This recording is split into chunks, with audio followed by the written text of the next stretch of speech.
السلام عليكم ورحمة الله وبركاته اخواتي الاعزاء في حلقة جديدة، واسعد الله اوقاتكم بكل خير.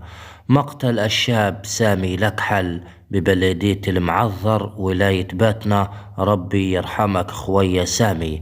ولكن قبل الدخول في التفاصيل ارجو منكم الدعاء له بالرحمة والمغفرة والاشتراك في القناة.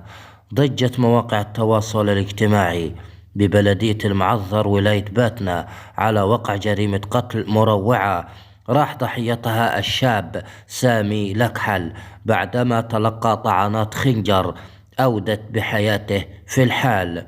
ويذكر أن الشاب سامي لكحل رحمة الله عليه متزوج وله بنتين. إنا لله وإنا إليه راجعون. ربي يرحمك خويا سامي لكحل ويلهم أهله وزويه ومحبيه الصبر والسلوان.